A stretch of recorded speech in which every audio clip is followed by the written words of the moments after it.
J'ai été très frappée par cette parole où la Vierge exprime un désir très très profond qu'elle a de nous appeler tous à prier l'enfant Jésus qu'elle tenait donc dans les bras, voyez, pour la guérison de nos cœurs.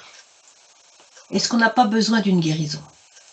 Est-ce que c'est pas ce que nous recherchons?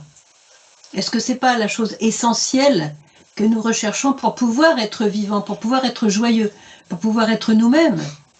Nous sommes accablés quelquefois par les maladies de nos cœurs, parce qu'on n'a pas assez pardonné, parce qu'on n'a pas aimé, parce qu'on n'a pas... On a des frustrations, on a des rancœurs, on a des colères, on a des tristesses, voilà, parce que nos cœurs ont besoin de guérison.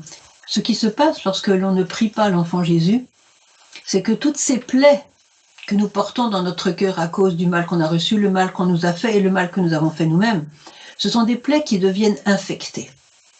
Et le malin est très fort pour rendre nos plaies infectées. Vous savez que quand un corps a une blessure ouverte, il est très très important de soigner la blessure, de la nettoyer pour ne pas qu'elle s'infecte. C'est pareil pour nos cœurs, c'est pareil pour nos âmes.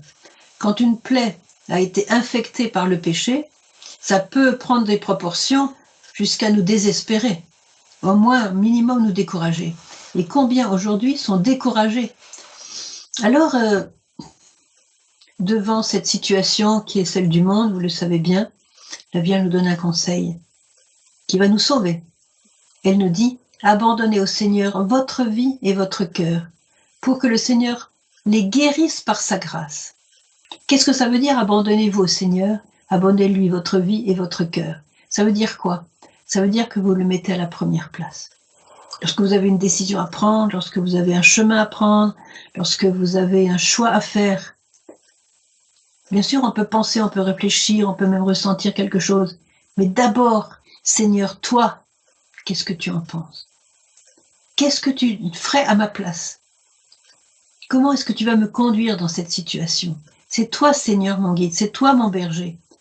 Le Seigneur est mon berger, je ne manque de rien. Ça, c'est le psaume 21, 22.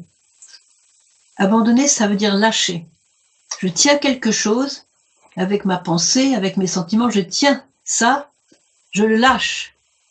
Et c'est pas pour le faire tomber, le casser, c'est tout simplement pour que le Seigneur le prenne.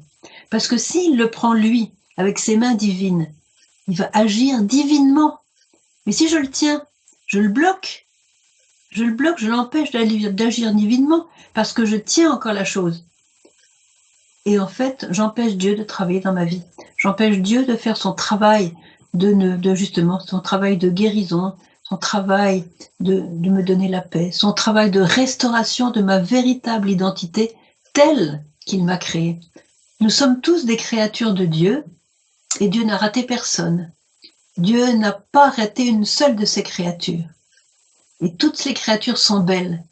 Quand il a créé l'homme et la femme, il s'est extasié devant sa création. Cela est très bon. Quand il a vu les autres, les arbres, les océans, le ciel, les étoiles, il a dit cela est bon, dans chaque jour de la création. Mais quand il a vu l'homme et la femme, il dit cela est très bon, tov meod en hébreu.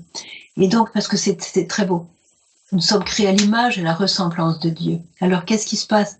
Quand on s'abandonne à lui, il restaure cette beauté première. Il nous fait devenir qui nous sommes. Vous voyez? Et nous retrouvons cette beauté parce que il nettoie tout ce qui a été placé au-dessus de cette beauté et qui l'endommage, qui l'abîme. Mais n'oubliez pas que le péché est un accident, tandis que l'essence de notre être, créé par Dieu, demeure. Nous serons toujours, pour l'éternité, des créatures de Dieu. Le péché va s'en aller. Une vieille peau, là, un vieux truc pourri, là, qui va s'en aller, avec la confession, avec le repentir, voilà. Alors, abandonner votre vie, votre cœur à Jésus, ça veut dire que entrer dans ce chemin de purification qui va faire que vous allez enfin toucher qui vous êtes, toucher ce que vous êtes en réalité, toucher la splendeur de Dieu en vous, qui habite en vous, et sa lumière habite en vous. Simplement dégager tout ce qu'on a mis par-dessus, les péchés, les saletés qu'on a rajoutées, mais qui, avec le pardon de Jésus, vont s'en aller et vont vous laisser briller dans votre splendeur première. Et même encore plus belle que dans la splendeur première, parce que il y a en plus la miséricorde. Quand la miséricorde a agi pour nous libérer du péché, on est encore plus beau qu'avant, parce que Dieu est miséricorde, et ça rajoute à notre beauté première. Alors, abandonnez votre vie et votre cœur au Seigneur. Vous ne serez pas déçus. Vous allez resplendir de cette beauté première que Dieu rêve de voir en vous, parce qu'il vous aime tellement et il veut votre bonheur.